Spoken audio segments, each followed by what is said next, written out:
Latest updates ఎప్పటికప్పుడు పొందడానికి big TV WhatsApp channel follow అవ్వండి. లింక్ డిస్క్రిప్షన్ లో ఉంది. 5 ఏళ్ల పాటు ఆడిందే ఆట పాడిందే పాట అన్నట్లు వ్యవహరించిన వైసీపీ నేతలు అడ్రస్ లేకుండా పోవడంతో ఆ కీలక సెగ్మెంట్లో కేడర్ దిక్కులు చూడాల్సి వస్తుందట. వాళ్లను నమ్ముకుని అనవసరంగా రెచ్చిపోయిన తాము ఇబ్బందులు పడాల్సి వస్తుందని తలలు పట్టుకుంటున్నారట.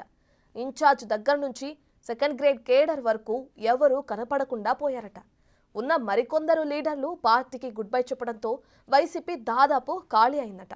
కనీసం ఫోన్ ఎత్తి తమ పాతలు వినేవారు లేరని, ఇలాగే 4.5 ఏళ్లుంటే తమ పరిస్థితి ఏంటని సామాన్య కార్యకర్తలు వాపోతున్నారట.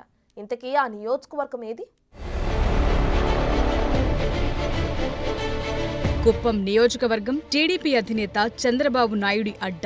1989 నుంచి కుప్పంలో ఇప్పటిదాకా ఓటమి ఎరుగని నేతగా చంద్రబాబు కొనసాగుతున్నారు.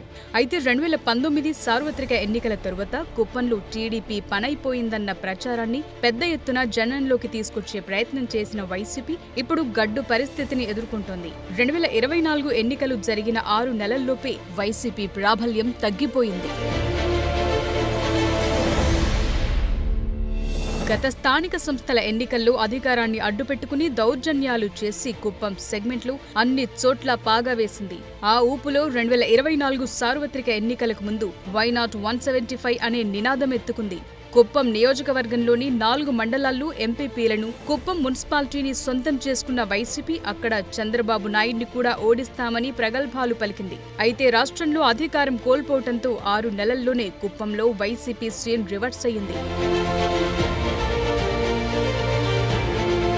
2024 సార్వత్రిక ఎన్నికల్లో కూటమి తిరుగులేని మెజార్టీని సాధించడం, సీఎంగా చంద్రబాబు బాధ్యతలు చేపట్టడంతో కుప్పంలో వైసీపీ అని చెప్పుకునేందుకు లీడర్లు ముందుకు రావటం లేదు. కొందరు అజ్ఞాతంలోకి వెళితే మరికొందరు పార్టీ కండువ మార్చేశారు. పలువురిపై కేసులు నమోదు కావటంతో జైలుకు వెళ్లక తప్పని పరిస్థితి ఏర్పడింది.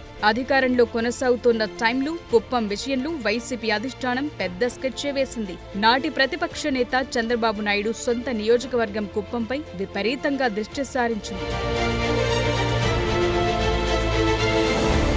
కుప్పంలో చంద్రబాబు ఓడిపోతున్నారని, తాము సంచలన విజయం సాధించబోతున్నట్లు నానా హడావిడి చేసింది. వరుసగా మున్సిపాలిటీ నుండి స్థానిక సంస్థల ఎన్నికల్లో గెలవటంతో ఇక చంద్రబాబు ఓటమి తప్పదని నాటి మంత్రి పెద్దిరెడ్డి రామచంద్రారెడ్డి, చిత్తూరు ఎంపీ రెడ్డప్పలు కుప్పంపైనే విపరీతంగా దృష్టి సారించారు. కుప్పం వైసీపీ ఇన్ఛార్జిగా ఉన్న భరత్ కు అనూహ్యంగా ఎమ్మెల్సీ పదవి కట్టబెట్టారు. అంతటితో ఆగకుండా అతన్ని చిత్తూరు జిల్లా వైసీపీ అధ్యక్షుని చేశారు. సీఎంగా ఉన్నప్పుడు జగన్ కుప్పం పర్యటనకొచ్చిన ప్రతిసారి భరత్ను గెలిపిస్తే మంత్రిని చేస్తానని హామీలు గుప్పించారు.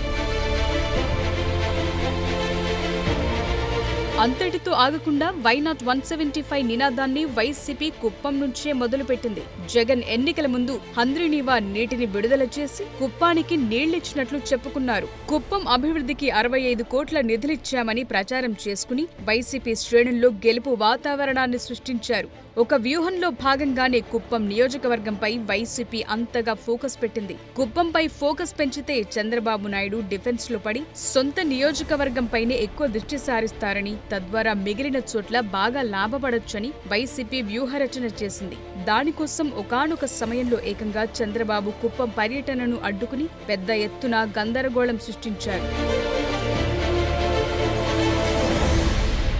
అయితే సీన్ కట్ చేస్తే ఎన్నికల్లో వైసీపీ వేసిన ఎత్తులన్నీ చిత్తయ్యాయి. కుప్పం విషయంలో వైసీపీ వ్యూహం బూమరాంగ్ అయింది. ఫలితాల తరువాత కుప్పంలో తెలుగు తమ్ముళ్లు వైసీపీ నేతల్ని టార్గెట్ గా పెట్టుకున్నారట.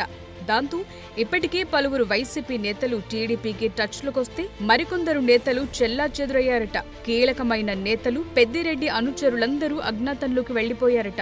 5 ఏళ్లు కుప్పంలో విర్రవీగిన వైసీపీ నేతలు పత్తా లేకుండా పోయారు. కీలక నేతలైన విద్యాసాగర్, రెస్కో చైర్మన్ గా పనిచేసిన సెంథిల్ కుమార్ బెంగళూరులో సెటిల్ అయ్యారంటున్నారు. రెస్కోలో అక్రమాలపై కేసు నమోదవడంతో సెంథిల్ కుప్పంలో అడుగు పెట్టడానికి భయపడుతున్నారట. ఇక కుప్పం మున్సిపల్ చైర్మన్ సుధీర్ సైతం వైసీపీకి గుడ్ బై చెప్పి టీడీపీ చేరారు. ఆయనతో మిగిలిన కౌన్సిలర్లు రావడంతో కుప్పం వైసీపీ లీడర్లు లేని అనాథలా తయారైందంటున్నారు. కుప్పం వెళ్లి చంద్రబాబును ఓడిస్తామని సవాల్ చేసిన మాజీ మంత్రి పెద్దిరెడ్డి రామచంద్రారెడ్డి, ఎంపీ మిథున్ రెడ్డి సైతం అటువైపు వెళ్లటం లేదంటిప్పుడు. మున్సిపల్ చైర్మన్ పదవికి కూడా రాజీనామా చేసిన సుధీర్ భవిష్యత్కు చంద్రబాబు భరోసా కూడా ఇవ్వటంతో సుధీర్ తో పాటు మరికొందరు ఎంపీటీసీలు, సర్పంచులు, నేతలు త్వరలో టీడీపీలో చేరటానికి రెడీ అవుతున్నారట. ఇంత జరుగుతున్న కుప్పం ఇన్ఛార్జ్ ఎమ్మెల్సీ భరత్ మాత్రం తనకు ఏ సంబంధం లేదన్నట్లు హైదరాబాద్, బెంగళూరులకే పరిమితమవుతున్నారు. కనీసం అక్కడి క్యాడర్ బాధలు వినడానికి కూడా నేతలు ఫోన్లెత్తకపోతుండటంతో అప్పుడు రెచ్చిపోయిన కార్యకర్తలందరూ ఆందోళన చెందుతున్నారు. తమ్ముళ్లు ఎప్పుడు ఎలా రియాక్ట్ అవుతారో అని తెగ భయపడిపోతున్నారట. మరో 4.5 ఏళ్లు పరిస్థితి ఇలానే ఉంటే కుప్పంలో వైసీపీ జెండా కనిపించే పరిస్థితి ఉండదంటున్నారు. మరీ చూడాలి కుప్పం విషయంలో జగన్ ఎలా ముందుకెడతారు.